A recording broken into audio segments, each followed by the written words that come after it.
मध्य बैठकर कल हमने आपको बताया था ना कि हम सब ने बचपन में खाने पीने की चोरियां बहुत की हैं, इसलिए भगवान भी माखन चुरा चुरा के खाते हैं। अच्छा ये बताओ, कल हम लोगों ने क्या सुना? कल हम लोग सुन रहे थे कि भगवान ने गिरिराज जी को उठाया। क्या उठाया? गिरिराज जी। गिरिराज जी का नाम है गोवर्धन। गोवर्धन का मतलब है गाय का वर्धन। हमने भिंड में देखा कि गाय बहुत सड़कों में घूम रही है। आप भिंड वाले भक्त, इतनी महंगी महंगी गाड़ियां हैं आपके पास, बड़े बड़े घर बंगले हैं आपके पास, थोड़ा थोड़ा गायों के लिए भी सरकार प्रयास किया करो। गाय, किसी ने संतों से पूछा कि कलयुग आ गया, हमें कैसे पता लगेगा? तो संतों ने कहा कि जब कुत्ते घर के अंदर और गाय घर के बाहर दिखाई पड़ने लग जाए, समझ लेना कि कलयुग आ गया। जब गीता रामायण फुटपाथ पर बिकने लग जाए और जूता शोरूम में बिकने लग जाए, समझना कलयुग आ गया। जूता शोरूम में बिकता है साहब, और गीता रामायण फुटपाथ पर बिकती है। कुत्ता गद्दों में सो रहे हैं और गाय पॉलिथीन खा रही है, सड़कों में एक्सीडेंट का शिकार हो रही है। गावो विश्वस्य मातरः। जिन्हें कृष्ण की कथा सुनने आप आए हैं, वो कृष्ण की भक्ति तब तक अधूरी है जब तक गाय की सेवा नहीं की जाएगी। कृष्ण भगवान का एक नाम है गोपाल। जोर से बोलना। गोपाल का मतलब क्या हुआ? जो गौ का पालन करता हो उसका नाम गोपाल है। तो गाय की सेवा, गाय का पालन, गाय की सेवा हम सब करें ना भैया। आप में से कितने लोगों के घर में गौ माता है? जिसके घर में गौ माता है, जो गौ माता का शुद्ध दूध पीते हैं, घर की गौ माता का, वो हाथ उठा के हमें दर्शन दें। गौ सेवक यदि आपके घर में गाय है तो हम आपका दर्शन जरूर करेंगे और आपकी चरणों की धूली उठाकर अपने माथे पर जरूर रखेंगे। गाय की सेवा करने वाला पूज्य होता है, गाय का दर्शन करने वाला पूज्य होता है। सरकार समझो, आप लोग आज की इस आधुनिकता में इतने ना बह जाओ, आज की इस चमक में इतने ना बह जाओ कि आप अपने संस्कार और अपनी संस्कृति को ही भूल जाओ। गाय कहां से प्रकट हुई है? जरा गाय का कहां से प्रकट हुई है, जरा बताइए। गाय कहां से प्रकट हुई है? उत्तर दो। ये पुरुष भैया जितने दादाजी, मेरे नौजवान दोस्त भाई बैठे हैं, उत्तर देंगे। बताओ, गाय कहां से प्रकट हुई? जोर से। गाय कहां से प्रकट हुई बताओ? समुद्र मंथन से। जहां से लक्ष्मी जी प्रकट हुई हैं, जिस समुद्र मंथन से, जिस समुद्र मंथन से धनवंतरी भगवान प्रकट हुए, जिस समुद्र मंथन से अमृत प्रकट हुआ, उसी समुद्र मंथन से गौ माता भी प्रकट हुई है। और लक्ष्मी और धनवंतरी और अमृत से पहले गाय प्रकट हुई है। इसलिए गाय का नाम है कामधेनु, कामनाओं को पूर्ण करने वाली। एक बात बताएं आपको, एक छोटा सा मैं आपको फॉर्मूला बताता हूं, मैंने प्रैक्टिकल किया है, आपको बताता हूं, आप भी करना। आप घर में गाय की सेवा करो, खूब गाय को खिलाओ पिलाओ, बढ़िया उसे मस्त सानी, चारा, दलिया मस्त खिलाओ। और जब गाय खा करके मस्त हो जाए ना, झूमने लगे, गाय जब खुश होती है ना, और गाय को आप जरा छोड़ो तो पूंछ उठा के ना दौड़ती है, नाचती है। जिस घर में गाय खुश होती है, पूंछ उठा के उसकी बछिया, उसका बछड़ा और गाय भी ना नाचती है। जब गाय आपको जिस दिन नाचती हुई दिख जाए, आपने घर में गाय रखी है और मैदान में आप कभी गाय खेत में छोड़ेंगे ना तो गाय उछलती देखा ना आप लोगों ने। जब आप सेवा करेंगे तो गाय पूंछ उठा के उछलती है, नाचती सी है। जिस दिन आपको गाय नाचती हुई दिख जाए, उछलती हुई दिख जाए, उस दिन उस गाय के कान में जाकर, गाय का कान पकड़कर, आपको जो कामना है, जो भी आपकी इच्छा है, मोक्ष की इच्छा है, धन की कामना है, पुत्र की कामना है, जो कामना है, गाय के कान में जाकर धीरे से कह दो, हे गौ माता आपकी कृपा हो तो हमें ये मिल जाए, गोविंद से कह दीजिएगा। गाय के कान में जो कहोगे, गाय पूरा ना कर दे तो आप कह देना, लेकिन इसके पहले आपको गाय की सेवा करनी पड़ेगी। ये गाय ऐसी नहीं कि सड़क में कोई उछलती गाय में लगी तो आपने जाके कह दिया। पहले आप गाय की इतनी सेवा करो कि आपकी सेवा से गाय प्रसन्न हो। भगवान राम के पिता दशरथ जी के पिता अज, और इनके पिता रघु, और रघु के पिता दिलीप। अब जरा समझो, राजा दिलीप के कोई संतान नहीं थी। इतिहास पढ़ के देख लेना, राम जी का इतिहास बोल रहा हूं। राजा दिलीप जो भगवान राम के पूर्वज थे, राजा दिलीप के कोई संतान नहीं थी। राजा दिलीप गुरु वशिष्ठ जी के पास गए और गुरु वशिष्ठ जी से कहा कि हे गुरुदेव, मेरे पुत्र नहीं हो रहा है, इतना बड़ा अयोध्या का राज्य वारिस कौन बनेगा? तब गुरु वशिष्ठ जी ने कहा कि तुमसे गाय नाराज है। राजा दिलीप, तुमसे गाय नाराज है और तुमने गाय की सेवा नहीं की, इसलिए तुम्हारे घर में पुत्र नहीं हो रहा है। जाओ गाय की सेवा करो।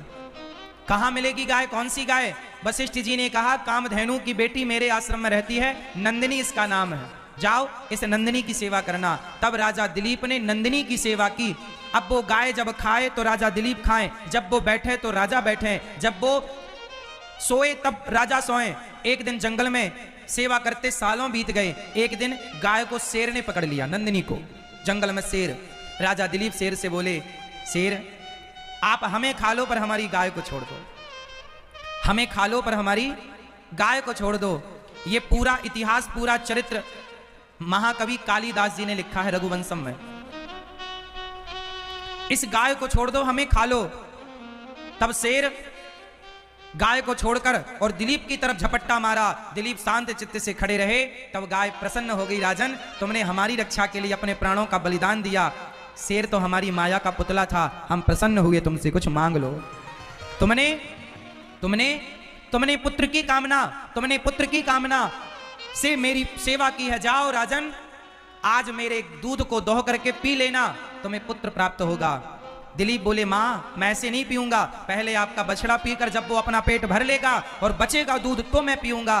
गाय बहुत प्रसन्न हुई और कहा कि जाओ, अब जो तुम्हारा पुत्र होगा वो इतना पराक्रमी और महान होगा कि उसके नाम से तुम्हारे वंश को जाना जाएगा। वही दिलीप के पुत्र गाय की कृपा से हुए, जिनका नाम रघु पड़ा और रघु के नाम से रघुवंश पड़ा। पहले सूर्यवंश इनका, ये कौन सा वंश था? सूर्यवंश। फिर सूर्यवंश में रघु आए और रघु के नाम से रघुवंश पड़ा। इसलिए कहा गया कि रघुकुल रीति सदा चली आई, प्राण जाए पर रघु के नाम से, रघु गाय की कृपा से प्राप्त हुए।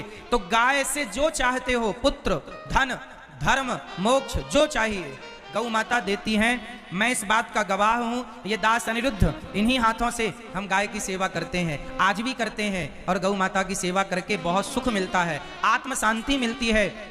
हम तो करते हैं और आप लोगों से कहते हैं कि गौरी गोपाल गौशाला में हमारी गाय लगभग 200-250 गौ माता है। गौरी गोपाल गौशाला में आप आए और अपनी आंखों से देखें, हमारी गाय बहुत खुश रहती हैं, भरपूर उनको भोजन पानी दिया जाता है, उछलती कूदती हैं। और मेरी गौ माता हमको बहुत लाड़ लड़ाती हैं, चाटती हैं, प्यार करती हैं। आप भी गाय की सेवा करो तो गाय आपको भी चाटेगी। गाय अपना चाट करके दुलार करती है, गाय आपको चाट करके आपको दुलार करती है। और गाय की सेवा करना, जो चाहते हो गौ माता देगी। और आप लोगों से प्रार्थना है कि गौरी गोपाल गौशाला में जो गाय है ना, वो गाय थोड़ा सा गौचर भूमि की आवश्यकता है, जहां गायों को खाने के लिए चारा प्राप्त हो।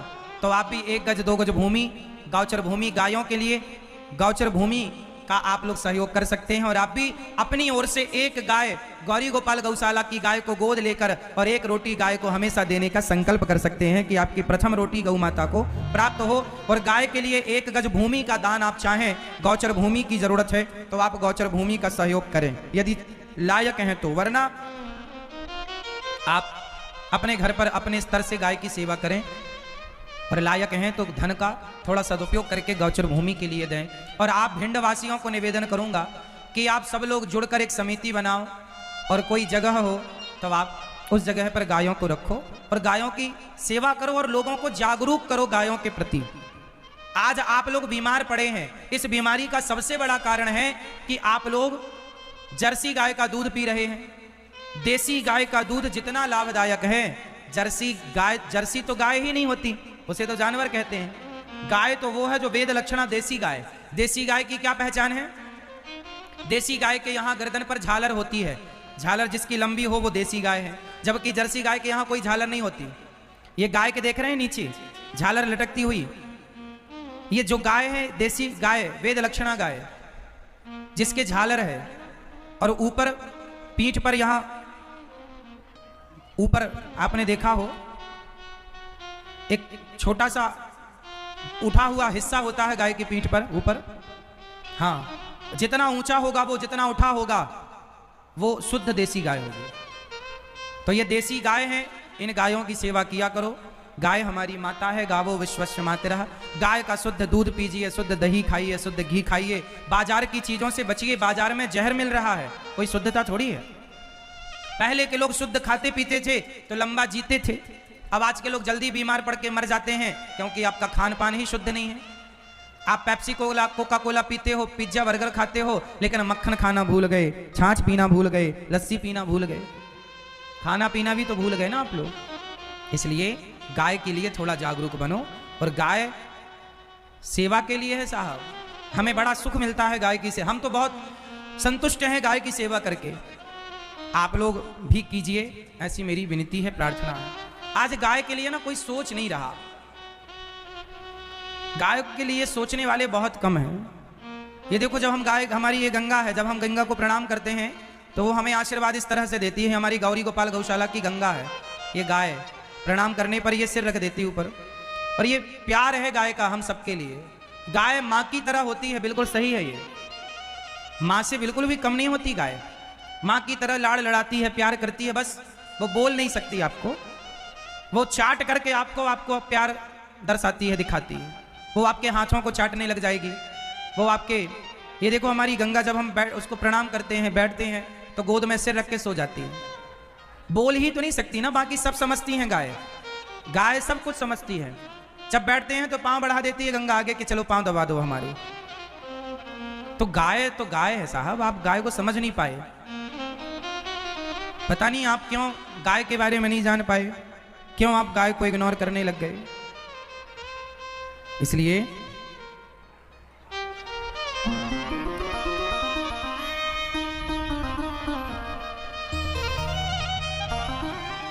कोई रखवाला है।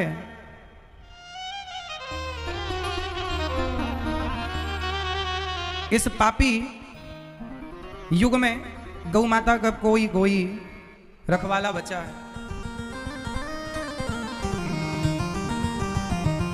आज गाय ना कसाईयों के हाथों जा रही है, मर रही है। गाय की खूब हत्या हो रही है। अच्छा बताओ, भारत में गौ हत्या हो रही है कि नहीं? हाँ या ना? जोर से तो बताओ, इस गौ हत्या का जिम्मेदार कौन है? उत्तर दो। गाय की हत्या यदि भारत में हो रही है तो गाय की हत्या करने का जिम्मेदार कौन है? कौन है? केवल कसाई है क्या? नहीं। गाय की हत्या यदि आपके देश में हो रही है तो जितना जिम्मेदार कसाई है उतने ही जिम्मेदार आप और हम भी हैं। क्योंकि जब हम मरकर जाएंगे तो भगवान आपसे पूछेंगे, क्यों तुम्हारे देश में तुम्हारी आंखों के सामने गौ हत्या हो रही थी और आप लोग क्या कर रहे थे? बताइए, आपका क्या योगदान है गौ हत्या को रोकने में? आप घर में 50,000 का कुत्ता तो रख लेते हैं, लेकिन एक गाय नहीं रख पाते। पूछा जाएगा आपसे कि आपका क्या योगदान रहा गौ हत्या रोकने में? क्या किया आपने? सबसे बड़ी जिम्मेदारी है राजा की। राजा चाहे तो गौ हत्या रोक सकती है, पर पता नहीं राजा क्यों नहीं चाह रहे हैं। तो आप लोग कम से कम राजा को ये तो बता सकते हैं कि भाई आपके राज्य में गौ हत्या हो रही है, आपके देश में गौ हत्या हो रही है। हम प्रजा का काम है राजा से कहना कि ये गलत हो रहा है, राजा साहब इसे रोकिए। और राजा कौन? हमारे देश के राजा हैं मोदी जी। मोदी जी यदि नोटबंदी कर सकते हैं, धारा 370 हटा सकते हैं, तो मोदी जी चाहें तो गौ हत्या भी बंद कर सकते हैं। आश्चर्य मानेंगे आप लोग, पूरी दुनिया में सबसे अधिक गौ मांस सप्लाई करने वाला भारत है। सबसे ज्यादा गौ की हत्या भारत में हो रही है। उस देश में हो रही है जिस देश में गाय को माता कहा जाता है। सवाल आपसे पूछा जाएगा कि आप क्या कर रहे थे उस समय जब आपके देश में गौ हत्या हो रही थी? हम सब की उम्मीद तो मोदी जी से है। मोदी जी यदि गौ हत्या बंद कर देंगे तो युगों युगों तक मोदी जी का नाम अमर हो जाएगा कि कोई राजा आया इस धरती पर जिसने गाय के लिए इतना बड़ा निर्णय लिया। और मोदी जी यदि नहीं कर पाए तो बताओ फिर आप किससे उम्मीद करेंगे? कौन फिर गौ हत्या बंद कर सकता है? इसलिए आप सब कम से कम आवाज तो लगा सकते हैं गाय के समर्थन में। आप यदि चुपचाप बैठे तमाशा देख रहे हैं तब तो आप वैसे ही हैं कि द्रौपदी की साड़ी खिंच रही थी और भीष्म पितामह चुपचाप तमाशा देख रहे थे। तुम्हारे सामने गौ हत्या हो रही है, हम अनिरुद्ध, ये दास अनिरुद्ध, हम नहीं कर पाए गौ हत्या बंद, तो कम से कम बोल तो पाए। आप तो बोल भी नहीं रहे हैं, आप तो बोल भी नहीं रहे हैं। तो गौ हत्या बंद हो उसके लिए आप क्या प्रयास कर रहे हैं आप बताइए। या तो आप घर में गैया रखे हैं तब तो आप प्रयास कर रहे हैं कि चलो एक गाय हमने रखी है सेवा की, वरना आप कम से कम कुछ तो प्रयास करो गाय के लिए, थोड़ा तो कदम बढ़ाओ गायों के लिए।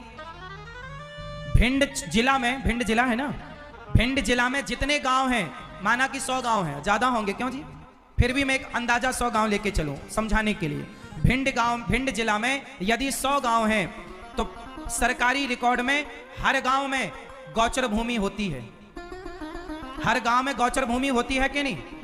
गौचर भूमि का मतलब है जहां गाय चरती है, गाय उड़ती है, बैठती है। अब गाय सड़कों में क्यों दिख रही है? क्योंकि जितनी गौचर भूमि थी भारत के गांव गांव में, शहर शहर, जहां जहां गौचर भूमि थी, सारी भूमि को भूमाफियाओं ने कब्जा करके गौचर भूमि खत्म कर दी। अब गाय जाए कहां? सड़क में बैठती है और सड़क में ट्रक आता है और एक धक्का मार के चला जाता है, उसका हाथ पांव टूट जाता है, गाय का पांव टूट जाता है। बेचारी, उसे दर्द नहीं होता होगा क्या? कोई देखने वाला नहीं है साहब, कोई सुनने वाला नहीं है। आप तो बिल्कुल भीष्म पितामह की तरह चुप्पी साधे बैठे हैं।